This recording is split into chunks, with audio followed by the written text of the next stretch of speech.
Michael Carter had a way of entering any room so that all attention belonged to him. Tall, broad-shouldered, fit, in a perfectly tailored suit, he was what business circles like to call a man who has everything under control. Even the silver at his temples looked like a carefully planned part of the image. The evening he first met Samantha played out like one of his usual scenarios. The launch of a new, luxury waterfront complex. Champagne, a long hall with panoramic windows, the shimmer of candlelight on the tables. He arrived with partners, but noticed her almost immediately. In a deep emerald dress, bare shoulders, her hair swept up high. She stood by the window, tilting her head slightly, gazing at the ocean as if it were the real guest of honor. Michael Carter, he introduced himself as he approached. Samantha Reed, she replied, a faint smile at the corner of her lips. I know who you are. He expected the usual reaction, admiration or a quick segue into business talk. But instead Samantha turned to him and asked, have you ever looked at the ocean, not from a rooftop, but right at the water's edge, at night? That line was the beginning. Within a week, he was sitting with her in a small bar on the outskirts of town that smelled of cinnamon and rum. A month later, they were dining in a secluded restaurant in Fort Lauderdale, in a private gazebo strung with soft lights. That night, under the table, her hand brushed his knee. He didn't move it away. At first, their meetings were rare, disguised as business trips. Samantha didn't ask unnecessary questions, and Michael gave her his attention, generously but in measured portions. A bouquet of white orchids, a silk scarf which, he said, will look beautiful in the wind when we drive out to the lake. A year after they first met, Samantha told him she was pregnant. Michael was silent for a moment, then simply nodded. We'll make sure you and the baby have everything. He bought a small house on Lake Okeechee. A white facade, a wide porch, tall windows opening onto the water's smooth surface. He spent 2 days a week there with Samantha, flying to New York in everyone else's eyes. On Friday evenings he would arrive with a bottle of wine. On Sunday mornings he would leave, promising to be back in a few days. Meanwhile in Miami, he lived the life of the perfect husband. Elizabeth was proud of him. She had given up her design studio to devote herself entirely to the family. In the mornings, she greeted him with fresh coffee and soft almond croissants. In the evenings, they had dinner on the terrace. He in a white shirt with rolled-up sleeves. She in a light dress with a slim gold bracelet on her wrist. Once a month, Michael surprised her with gifts. A sapphire necklace, rare perfumes impossible to find in the US, or a weekend getaway to Santa Barbara.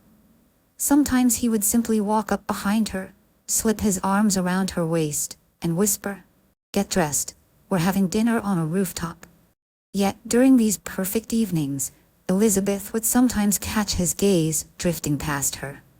He would quickly return to the conversation, make a joke, or ask about the children. But deep inside there was always a trace, light, like the shadow of a cloud across a sunny beach.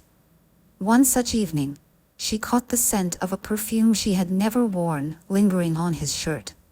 She opened her mouth to ask, but at that moment, he produced a small box with white gold earrings. The question dissolved into gratitude. When they traveled, he was always attentive. In Paris, they stayed in a hotel overlooking the Seine. In Rome, a penthouse with a terrace where he poured her wine and told stories about the ancient stones as if he'd been there himself. In Lisbon, he bought her a coat the color of red wine, insisting it perfectly matched her hair. "You spoil me, Michael," she sometimes teased. "I just want you to have everything," he would reply, looking straight into her eyes. In those moments, she believed him completely. Meanwhile, at the lake house, Samantha made his favorite dinner, pasta with shrimp and a light spicy sauce. Claire, their daughter, could already walk and would often toddle up to him holding a toy. He would sit on the floor, let her tug at his tie, laugh, and say that moments like this made every meeting worth it. Sometimes he came without warning, just because I missed you. He brought gifts, a soft alpaca blanket, an antique mirror, which he said remembers more than any person. Samantha knew these things weren't just whims, but symbols that he kept this house and her life within his own sphere. But every Sunday, he left. And at that same time in Miami, Elizabeth would open the gates for him, smiling, as if seeing him for the first time in a week. She would hug him, breathe in the familiar scent, and ask, "Tired?" "A little, but now everything's fine." Sometimes, when he fell asleep beside her, she sensed a tension in his body that had nothing to do with work or fatigue. But she pushed those thoughts away. They had a beautiful life, wonderful children, a home that was always warm and full of light. What more could anyone want? All that time, Michael lived two lives, and neither knew the other existed. And he did it so masterfully that even in the rare moments when the shadow of doubt crossed Elizabeth's face, she chose to close her eyes, because in their home, everything was too perfect to go looking for cracks. The first years of their affair were made up of carefully measured slices of time. Michael brought a dark blue throw to the lake house, draped it over the armrest of a sofa, and said, "So we know, this is our place." He arrived on Wednesdays, just after sunset, and on Fridays, when the air grew thick with humidity. Samantha made sure the rooms were aired, fresh flowers set out, unnecessary things tucked away. The refrigerator was always stocked with limes, chilled white wine, plain yogurt, the things he liked after his runs. Claire grew fast. At a year and a half, she was climbing the wooden stairs like a tiny captain, issuing orders with the little hand that clutched a stuffed rabbit.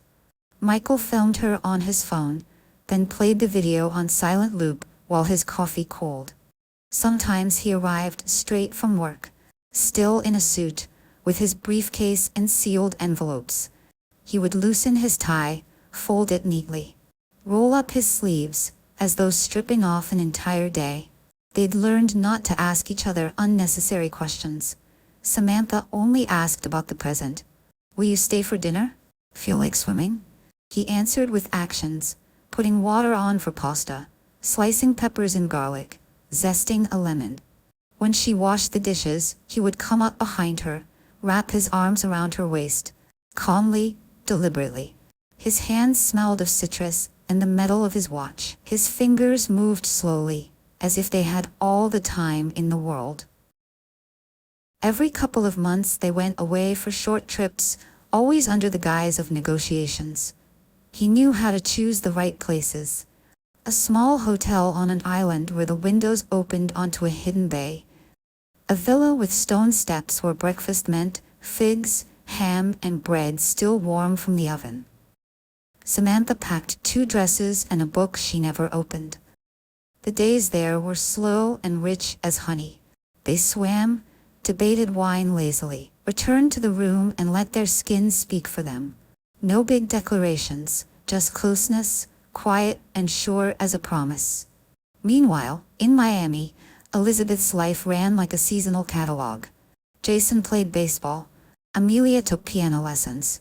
Elizabeth lived in a world of lists. Buy white roses for dinner. Pick up the suit from the cleaners. Schedule the pool inspection. Michael fit into this system as the flawless head of the household. On Wednesdays, he flew out for the day. On Fridays, dinner with investors. He brought into the house the business scent of fine tobacco and slim boxes with surprises. One time, a plush blanket the color of wet asphalt. "Evenings are cool. You might get cold," he said. Elizabeth smiled and spread it across the sofa. The blanket was uncannily similar to the one already hanging over the armrest at the lake. No one noticed, except fate itself. Sometimes she caught odd traces, grains of sand in his suit pocket after a day at the office. A thin strip of tan, just below his cuff, that couldn't have come from the tennis court in April. Once, she saw the imprint of a child's hand on the car window, long after their children had stopped pressing their faces to the glass. Michael laughed it off. Neighbor's kid in the garage while I talked to security. The explanation was simple and convenient. Elizabeth accepted it as easily as she accepted new earrings or tickets to a premiere. Michael seemed to divide himself without seams. Morning workouts in Miami. Evening runs along the lake. Breakfast with the kids, toast and omelets. Dinner with Samantha. Grilled fish and crusty bread dipped in olive oil. He remembered every date, every habit, never mixed up stories. If there were accidental overlaps, he knew how to brush them away with the tilt of a shoulder. At the lake house, the seasons had their own rhythm. The first snow laid a thin veil on the ground, and Michael took a warm throw from the trunk, draped it over Samantha's shoulders as if shielding her from more than the December wind. In summer, he brought Claire an inflatable pool shaped like a giant flamingo. They laughed until the water splashed over the wooden deck. In the evenings, he read her stories, calmly, steadily, in the same tone he used to convince co-owners in a boardroom. Claire would fall asleep on his chest, burrowing deeper into his shirt as if the fabric could store his warmth. Sometimes he hinted at a big project and disappeared for a day longer. Samantha had learned not to ask.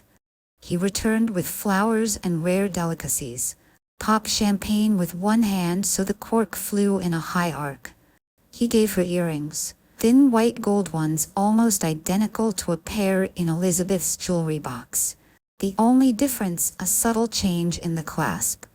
Those distinctions were his safety net. Where weekends ended, Mondays began, scented with Elizabeth's home office. Fresh magazines, new printer paper, flowers in a tall glass vase. Sometimes she noticed uneven tan lines on his wrists, as if he'd rolled up his sleeves, not on the tennis court, but on a pier. A couple of times she found a receipt in his car from a small cafe by the lake. They'd never visited together. Michael said simply, "Stopped on the way. They've got good coffee." Then added, "Want to go sometime?" They never did. Those dates already had their own trips. Travel with Elizabeth was directed like a film. In Venice he ordered a gondola at dawn before the city woke. In Gstaad he took her to a small chalet where the fire crackled for warmth, not atmosphere. He helped her slip on fur mittens, adjusted her scarf, with too much tenderness to doubt. Nights after long dinners smelled of truffles and good wine. He kissed her shoulder, and her skin answered with heat. Elizabeth had learned to take this as proof everything was right. That same evening, he might fly to meet partners, but really drive to the lake. At Samantha's, low lamps lit the rooms. Shadows lay soft, outlining her collarbones and curves. She met him barefoot, hair loose and smelling of salt. His shirt slid over her back in slow movements. His hands found familiar places. His breath deepened beyond anything he'd spoken all day. No dramatics, just closeness, steady and simple as habit. Gifts flowed in two streams. For Elizabeth, jewelry. Rare scents, designer handbags, art pieces written about in magazines. For Samantha, items with a story. A silver spoon from a tiny shop in Naples. A slim bracelet found at a flea market in Paris. A vintage box with a mirrored lid. He knew one home-suited sparkle, the other warmth. For Claire he brought wooden toys without plastic parts, thick-paged books, tiny sneakers she'd run straight out into the yard wearing. The schedule ran on discipline. Discreet drivers, unseen assistants, separate phones. No shared contacts, no overlapping notes, no trusting voice assistants. His secretary knew Wednesdays and Fridays meant out-of-office meetings, and asked no questions. Friends remained friends, at a carefully guarded distance from the lake. Intrigue seeped into the Carter home, like a thin trickle through a microcrack. Once at a family dinner, Amelia asked, "Dad, why do you sometimes smell like a different cologne? Did you change?" Michael smiled. "Testing a line for a hotel project. I'll choose one soon." Elizabeth nodded. She liked that every answer of his fit as perfectly as a tailored suit. In spring, he surprised Elizabeth with an evening on the rooftop of a new hotel. Just the two of them. A softly lit pool beside their table. The wind flipping through the menu. He handed her a small box with a slim ring. Not an engagement ring, more a sign of constancy. "In 20 years you've never asked why I sometimes disappear longer than necessary," he said. "Because you trust me. I want you to know. It's all for us. I build things that last." Elizabeth pressed her hand to his fingers, feeling the easy pulse beneath the skin. She didn't say she sometimes did have questions, to herself. He kissed her wrist. For a second, she felt she'd seen that gesture somewhere before. Like a stranger's photograph, familiar and unsettling.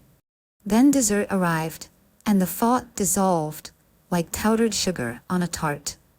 At the lake that same time, Samantha tried on a pair of earrings, almost the same as the ones Michael once gave Elizabeth. The stone a touch more elongated, the clasp a different style. She smiled at her reflection and let her hair fall. A neighbor came by with lemons from her garden, saying Samantha's windows always have that light, like joy lives here. Samantha thanked her and put the lemons in a bowl. That evening, Michael played hide-and-seek with Claire. She hid behind the curtain and giggled too soon. He pulled the fabric aside and lifted her into his arms. His shirt smelled faintly of those same lemons. The years settled into a stable pattern. Wednesday and Friday for the lake. The rest for Miami. Accidental overlaps, rare. Intentional precision, the rule. On the world map Michael was drawing with his life, there were no stray lines, yet sometimes the pen strayed too close to the old border. Then Elizabeth would see his collar creased differently than after business, and Samantha would notice the watch mark on his wrist from the timepiece he always wore in the city. These details, like the aftertaste of a fine wine, lingered with each of them, but got lost among the right words, expensive plans, and the kind of luxury that can disguise everything except time. August in Miami was heavy and humid. The air clung to the skin, leaving a faint sheen along the temples. That Saturday, Michael stepped onto the tennis court a little earlier than usual. White kit, fresh sneakers, a bottle of water in hand. He warmed up, volleying the ball back to his partner, looking as though he were preparing for a lifestyle magazine shoot. Elizabeth had stopped by briefly, before lunch with a friend. She paused by the net, waved to him. Michael responded with a smile and a quick wink. In those few seconds, he was still the same energetic man she'd known for 20 years. The ball returned, he stepped forward, swung hard, and collapsed on the court. Without a sound. Doctors rushed from nearby courts, moving quickly, but the heart attack left no time for questions or goodbyes. When Elizabeth reached for his hand, it was already cold. The funeral was impeccable. White lilies stood in crystal vases. Guest chairs set in 2 perfect rows like a diplomatic reception. Partners, investors, journalists came. Everyone spoke of him. A leader, a strategist, a man of his word. Elizabeth stood in black, backstreet, accepting condolences with a small nod. The children stayed close. Jason in a sharp suit, Amelia with neatly pinned hair. They answered questions and smiled, as they'd been taught. No outbursts, no excess emotion. A week after the funeral, the lawyer called. His voice was dry, stripped of the usual polite cushioning. "Mrs. Carter, we need to meet. There are certain nuances in the will." The office was cool, the air conditioner humming louder than it should. On the desk lay a neat stack of papers, clipped together. Elizabeth sat down, and the lawyer began to read, listing properties, stocks, personal savings. Everything unfolded as expected, until the residence on Lake Okeechee, to Samantha Reed. Full ownership and all rights transferred to her. "I'm sorry, to whom?" Elizabeth interrupted. "Samantha Reed, and," he paused, "her daughter, Claire Reed." The name hit her ears like a sudden chord in silence. "Daughter?" The lawyer continued as if nothing had happened. "A trust fund in her name. Educational expenses, monthly payments." The words stretched on but no longer formed meaning. Scenes flashed before Elizabeth's eyes. The business trips, the urgent meetings, the times he'd come home with a tan and the scent of unfamiliar perfume. That evening she drove to the lake. The road wound through low pines, light slipping beneath the horizon. The house was neat, with a wide porch and white railings. On the steps stood a woman in a light shirt, sleeves rolled to reveal tanned forearms. "Elizabeth," she said, as if she'd been expecting her. "Samantha," Elizabeth replied. They stepped inside. The air smelled of lemon and fresh bread. On the wall hung photographs. A child on a beach, a man in a white shirt carrying her on his shoulders. In the corner, tiny shoes lined neatly in a row. "You knew he was married," Elizabeth said, her voice even. "Yes," Samantha nodded. "But it didn't change the fact that he came here." In the doorway appeared the young woman of about 19, tall, slim, her hair the same shade as Michael's.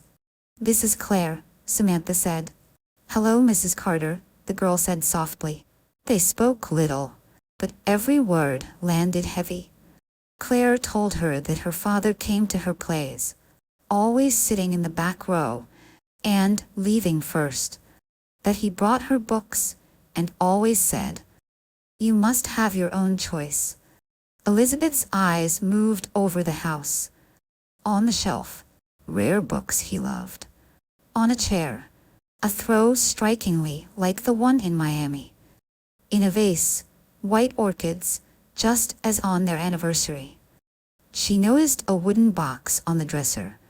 Inside, letters, stacked neatly. Michael's even handwriting, pages dated, warm phrases, sometimes with light innuendo, but never crossing into explicitness. "I remember how your hair smells of salt. Wednesday and Friday, my favorite days." Elizabeth closed the lid and set the box back. There were too many questions, but she knew the answers would change nothing now. That night, she returned to the empty Miami house. The pool reflected the terrace lights. The air was still. She slipped the ring from her finger, placed it on the marble countertop, and walked past the closet where his suits still hung. The scent was still fresh in the fabric. There, in the silence, Elizabeth allowed herself, for the first time in 20 years, to think that maybe the perfect picture of their life had always been a frame without glass. The day after her visit to the lake, Elizabeth woke before dawn. The kitchen was quiet, only the refrigerator humming steadily.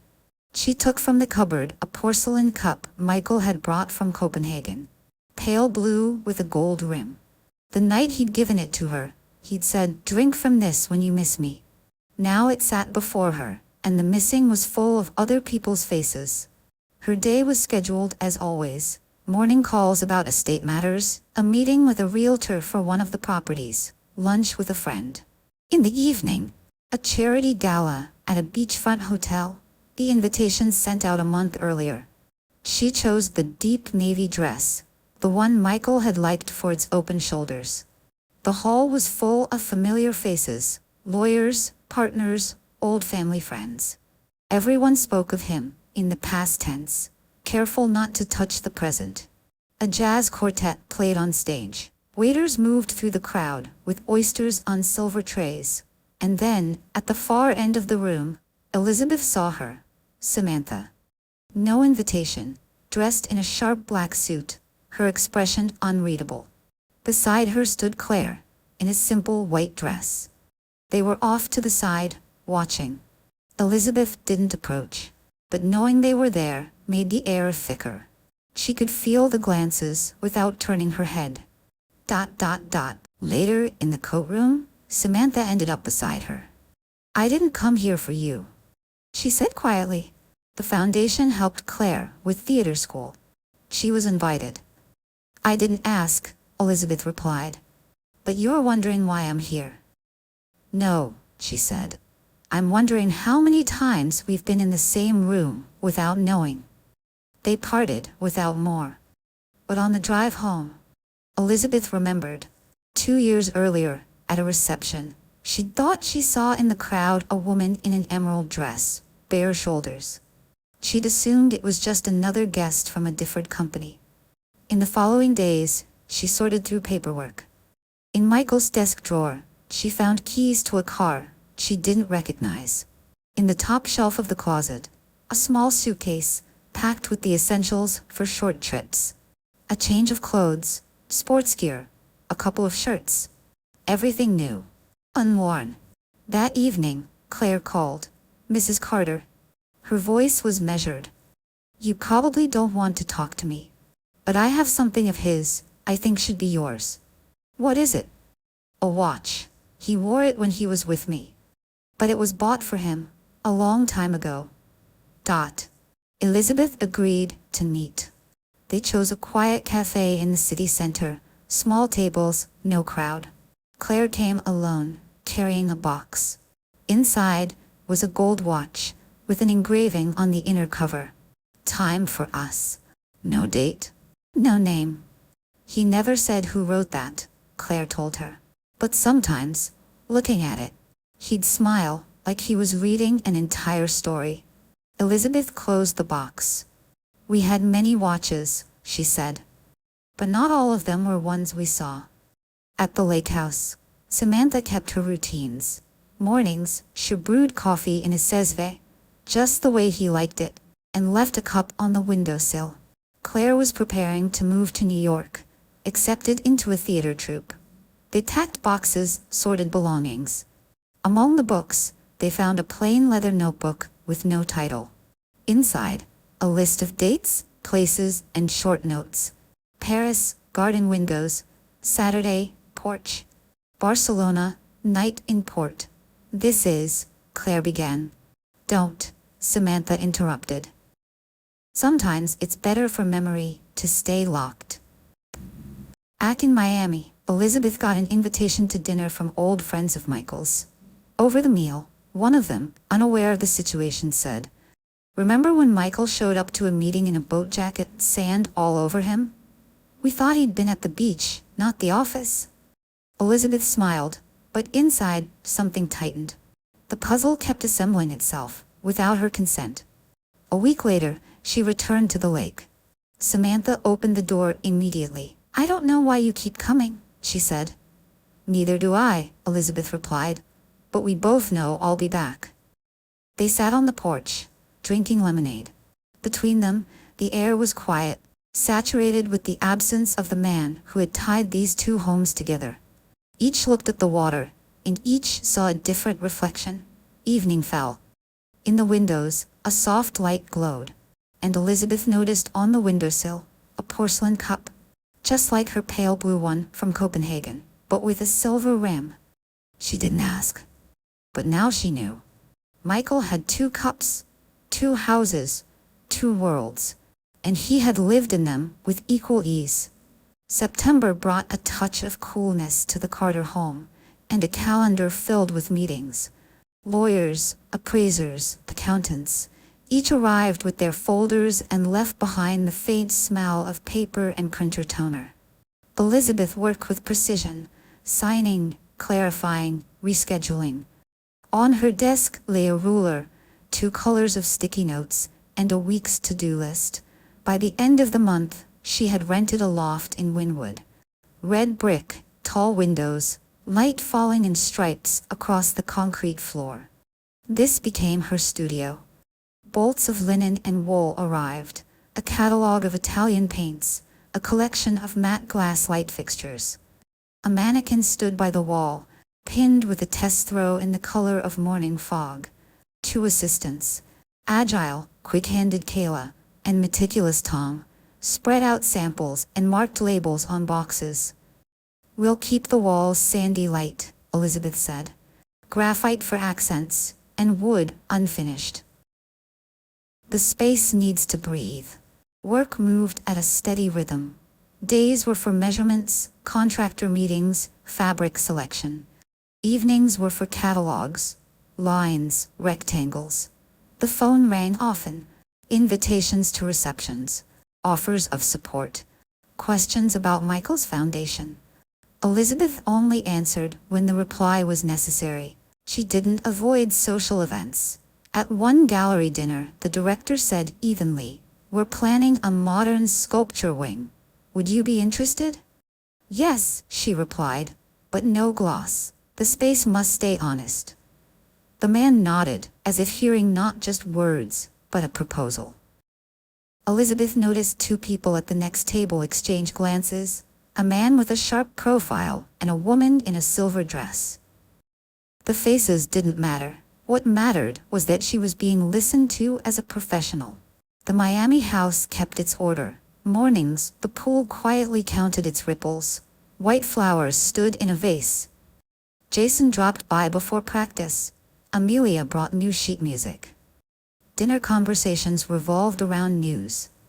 The kitchen smelled of lemon zest and thyme. Michael's suit still hung in the closet. The fabric still carried the faint scent of woody moss. Sometimes sorting through things, Elizabeth found small pieces of another map. A receipt from a bakery on the highway near the lake. A dark blue scarf with the logo of a hotel in Savannah. A ticket for a boat tour without a date. She put them in an envelope and slid it into the document drawer. The envelope thickened, but the desk stayed clear. Claire called every few days. She spoke briefly, like an adult. "We've moved. Rehearsals are going well. Premiere in 2 months." "Send me the date," Elizabeth answered. "I'll check my schedule." Sometimes they met on neutral ground. In a park, at a cafe, in an antique shop. Claire picked books with thick paper, touching the spines like fabric, precisely, carefully. She never asked for anything. Once she took a slim leather folder from her bag. "These are the lake house documents. Mom said you should see the trust terms. I printed them." "Thank you," Elizabeth said. "I'll keep a copy." At the lake house, Samantha rearranged furniture. The sofa shifted 1/2 meter closer to the window. The armchair moved under a lamp with soft light. She replaced the curtains, added plain ceramic vases to the shelves. Evenings, she sometimes stood on the dock. The water answered with a faint lapping. Inside, everything was in order. Bills, accounts, plans. On the fridge, a shopping list, held by a magnet shaped like a small fish. In October, Elizabeth took on a large project, a penthouse in Brickell. The client wanted clean luxury without gold. She proposed oak, gray limestone, soft wool rugs, and matte brass. At the meeting, the developer's representative said, "We need a home that calms." "It will hold you," she replied, "like a hand." Around the same time, a letter arrived from the foundation where Michael had been a trustee. They asked her to speak at a dinner marking the renewal of the scholarship program. The auditorium was plush. Velvet seats, low lighting. Elizabeth stepped up and delivered a few exact lines about the project. About how important it was to invest in talent, not in headlines. The applause was warm, steady. In the first row sat Samantha. Beside her, an empty seat. Early November brought an unusual coolness. Evenings in the studio turned dark early, and the windows reflected the city like a frameless mirror. Tom switched on desk lamps. Kayla laid out throws for guests. On such evenings, Elizabeth came home late to find envelopes on the side table. Invitations, bills, catalogs. Once there was an envelope with no return address. Inside, a photograph. Stone steps, a patch of sunlight, and at the top landing, a man's hand on a woman's waist. No faces. The paper smelled only of paper. She slipped the photo into a folder marked miscellaneous and returned to her lighting plan. The day before Thanksgiving, Elizabeth drove to the lake with a box. Inside were items the lawyer had asked her to deliver. A few statuettes, 2 leather-bound books, an album of architectural photography. Samantha took the box and set it on a sideboard. "You have a studio?" she asked. "Yes, Winwood. I saw a photo in a magazine." The light there wasn't answering to anyone. They walked through the house. On the wall hung a map dotted with pins marking travel routes, short arrows to the coast, long lines to Europe. In the kitchen were 2 cups, one pale blue with gold, one white with silver. "He liked to duplicate things," Samantha said. "He liked it when objects spoke to each other." Claire came in later, carrying a bag with theater programs and an envelope for Elizabeth. "Invitation to the premiere. Center seats, if you can come." They stepped onto the porch. The air smelled of pine and damp wood. On the water, brief flashes caught. Someone had turned on a floodlight far down the pier. The silence between them was dense but not heavy. The old life was gone, and all 3 of them knew it. In December, Elizabeth's studio was fully alive. First published projects appeared. Bright kitchens with deep sinks, bedrooms with wide sills, studies without clutter. Magazines asked for interviews. Editors wanted a story of strength, but Elizabeth agreed only to photo spreads with dry captions. Work was to be seen in deeds, not words. Meanwhile, small signals kept appearing, as if someone were leaving tiny markers. In a carved drawer in the living room, she found a thin cord from a woman's bracelet, not in her jewelry box. On the top shelf, an empty box from candles scented with sea salt. They had never chosen that fragrance for the Miami house. In the parking area one day, a security guard approached. "Mrs. Carter, a couple months ago, there was a delivery for you from a store near the lake. We sent it to storage. Want me to bring it up?" "Yes," she said. Inside the box was a rough-hewn wooden tray, marked with faint knife scores, as if bread had already been cut on it. On the back, a small burned symbol. There were 2 trays like this. The other sat in Samantha's kitchen. On the eve of Christmas, Elizabeth hosted a small dinner. Nothing extravagant. Pasta with porcini mushrooms, fennel salad, good wine. On the table, candles in low holders, white napkins, silver forks. Amelia played the piano softly in the background.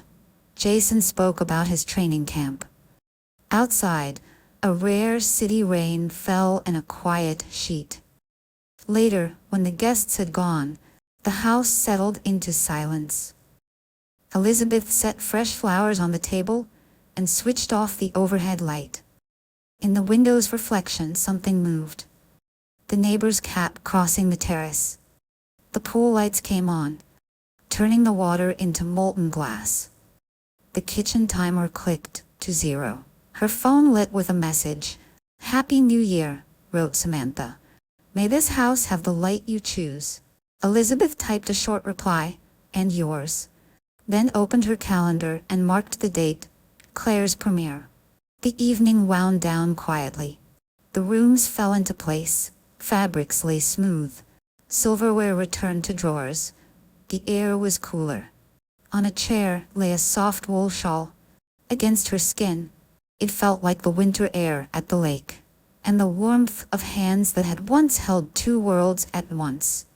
Both worlds now lived by new rules. No promises, no hiding, no extra words.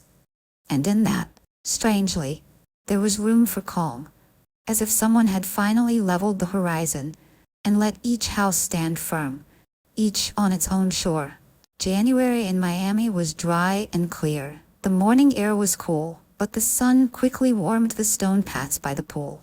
In Elizabeth's studio, work was in full swing. Several projects were nearing completion, and clients were sending photos of finished interiors more and more often.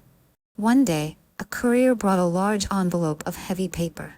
Inside were invitations to a New York premiere. The cover of the program was a portrait of Claire in stage makeup, dark background, a sharp light across her face. Beneath the photo, the play's title and the date. In a handwritten note, "I'd be glad to see you there. C." 2 weeks remained until the trip. Elizabeth booked her tickets and reserved a room at a small hotel on the Upper West Side.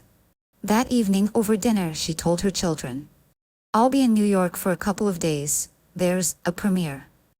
"Whose?" Amelia asked, raising her brows. "A friend's."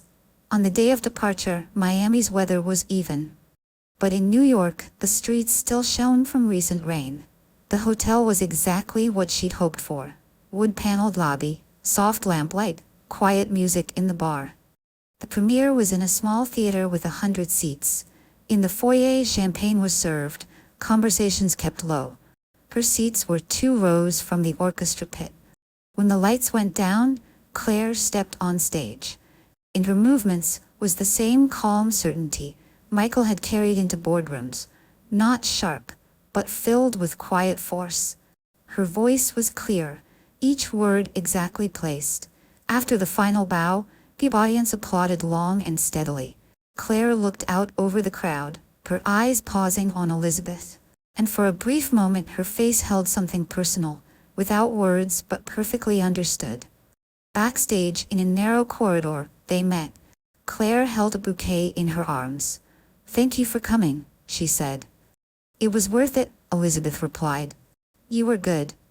Samantha appeared from around the corner, dressed in a plain black dress, her hair pinned back, her face calm.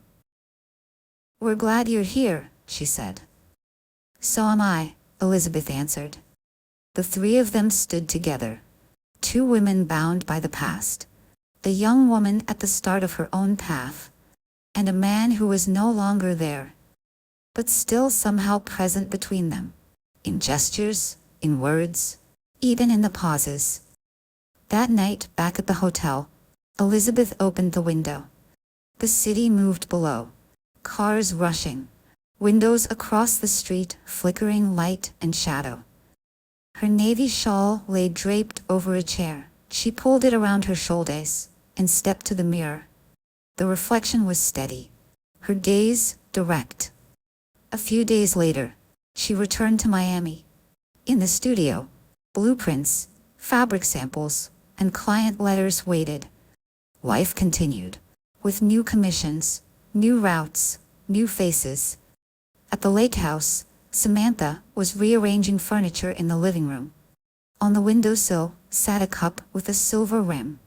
Claire was on the phone with her director about the next production. 2 houses, 2 cups, 2 stories that no longer hid from each other, yet no longer interfered with life moving forward. That evening, sitting on the terrace, Elizabeth took from a drawer the envelope of small items found over the past months. Receipts, photographs, a wooden tray, a bit of bracelet cord. She carried them to the pool, placed them in a box, and set it on the top shelf of the storeroom.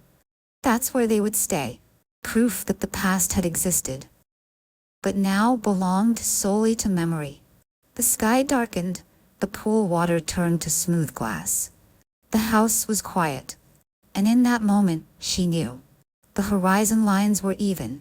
The houses stood firm, and ahead lay exactly as many days as she herself was ready to build.